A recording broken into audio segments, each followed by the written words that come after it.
My life's objective was to be a clown. I mean, what could be better than to make people laugh and be happy?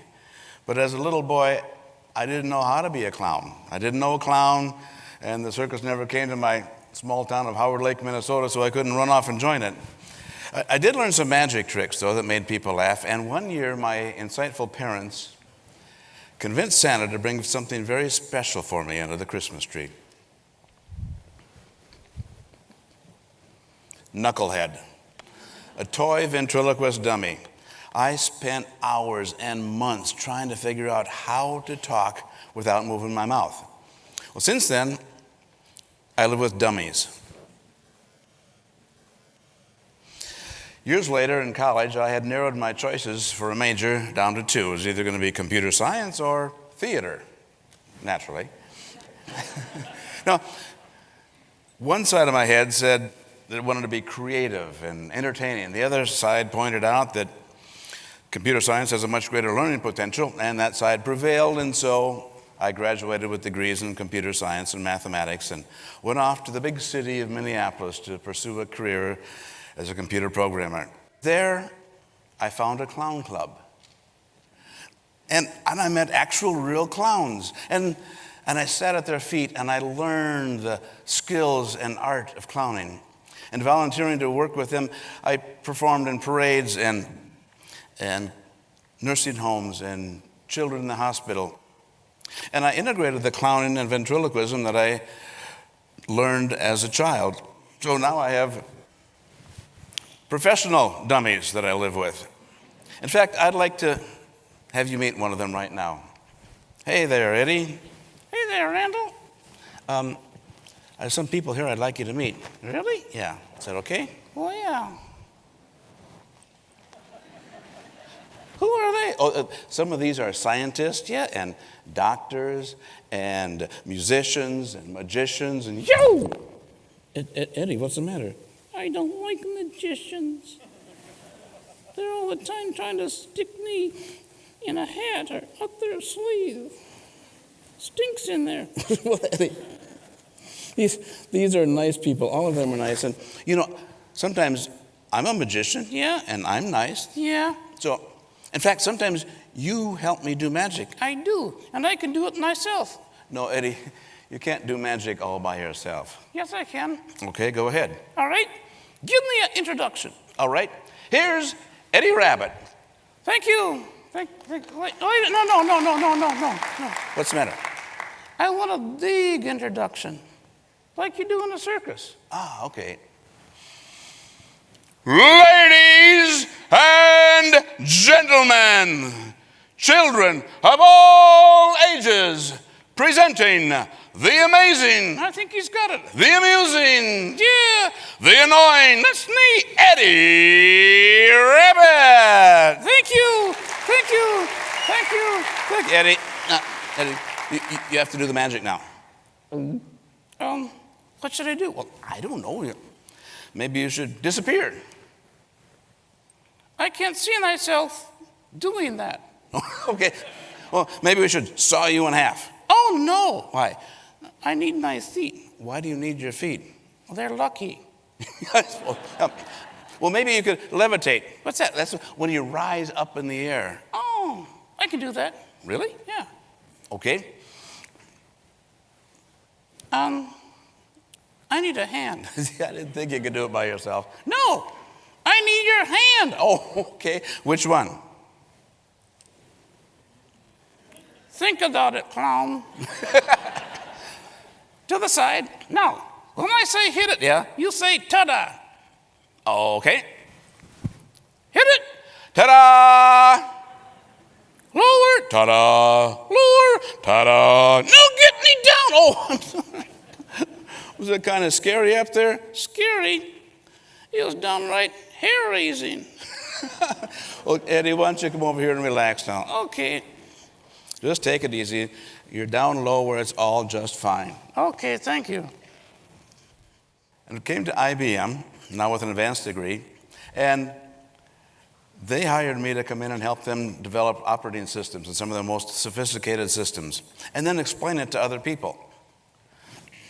Well, so I did. I got a bowling ball and a rubber chicken and toilet paper and color changing water and explained this complex technology. And people laughed, but they understood it. Things like object-oriented architecture. And then I have my old man puppet, slow thinking, hard of hearing, Elmo Farquhar. And I had him come out and ask all the stupid questions that he didn't understand that everybody else was afraid to ask. And they laughed. But the information stuck in their head. You see, laughter boosts learning. And based on this principle, I became IBM's #1 rated instructor. And I started teaching things about innovation and creativity and humor and sales. And people started hiring me to do that for their companies. So after years there doing that, I decided to step off the corporate ladder and onto the stage and launch a career as an entertainer and speaker. In the 19 years since that happened, I've been greatly blessed. I've traveled throughout the United States and in 40 countries, presenting in 6 continents. What I want to show you now is something that I did for the very first time in the Kingdom of Bahrain. Now, this is done with a very large dummy, a very heavy one, but the good thing is I don't have to carry it with me. I choose a dummy from the audience. So I'm looking for somebody who's willing to admit that they are really a dummy. Hello. Would you mind terribly if I asked him to help me? What is your name, sir? Sheriff Kevin Torres. Sharon Kevin, come on, stand up. And as you come up this way, everyone will applaud wildly.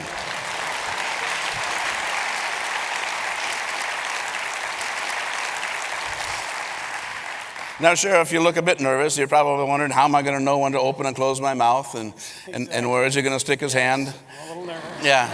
Well, normally I'm in control. Yeah. Well, I'm going to make it easy for you. So easy, even a dummy can do it. Oh, I'll try.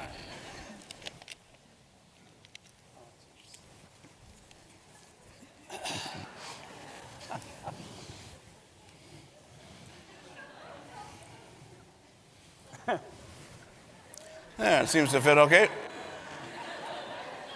Are you okay? Yes, I am.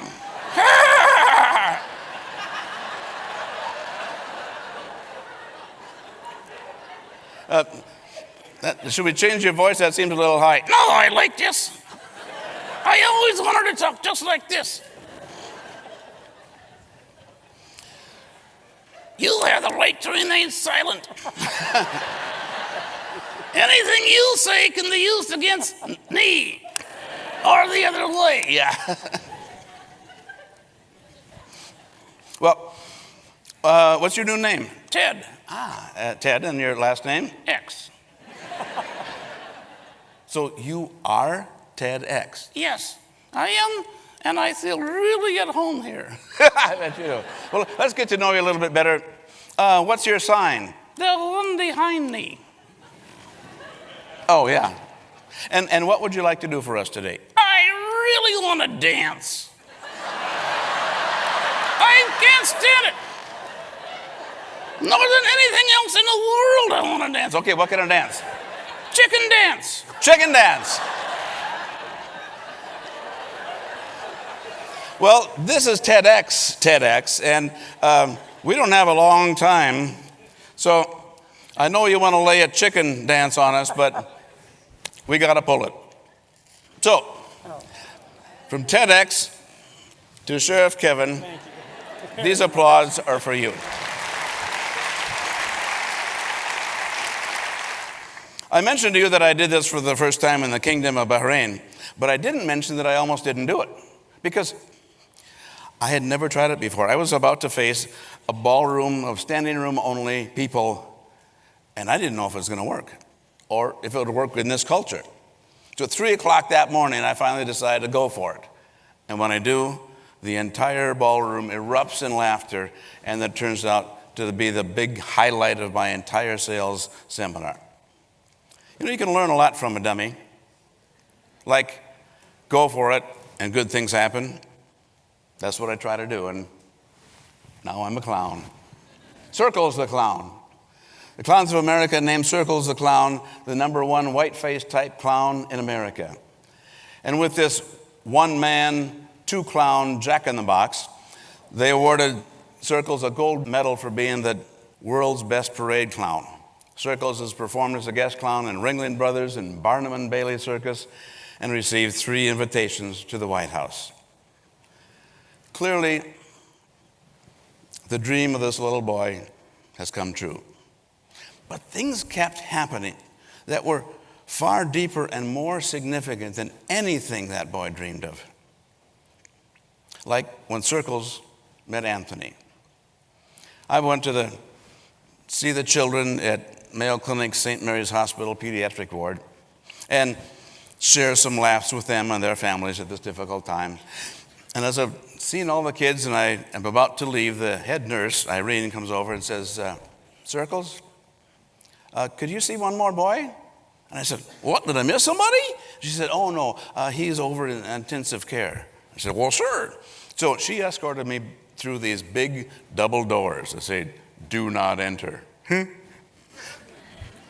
And she pointed out a little boy in what looked to me like an oversized crib. She said, that's Anthony, and I'm afraid he's slipping away. He has stopped talking. He stopped smiling or laughing. He doesn't even cry. Why don't you go see him? Maybe you can connect. So I go over there. Hey there, Anthony, how you doing? And I make a ball disappear, and I bring out a kazoo and play some music for him. But they're right. There's absolutely no reaction. He just lay there with his big brown eyes staring up at the ceiling. Well, across the way there was a teenage girl that had been in a car accident, so I go over there and start chatting with her, and we start laughing. And then I hear a voice I will remember all of my life. Hey, clown, come back here. And I turn, and Anthony has lifted his head off the pillow. And those big brown eyes are looking at me.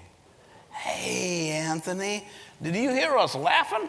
Well, if you think that's funny, let me tell you the one about, and I tell him some of those jokes the kids that I just think are so funny.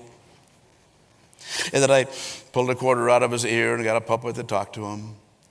And I saw a little grin on his face that turned into a smile, and he started to giggle. And it wasn't long, he actually stood up in his bed, and eventually he was actually jumping up and down, laughing. We had a great time. When I had to go, he gave me this great, big, warm hug. He said, goodbye, Anthony. Bye, Circles. Anthony's life and recovery was deeply impacted by another little boy who years earlier had a dream to just be a clown and make people laugh and be happy.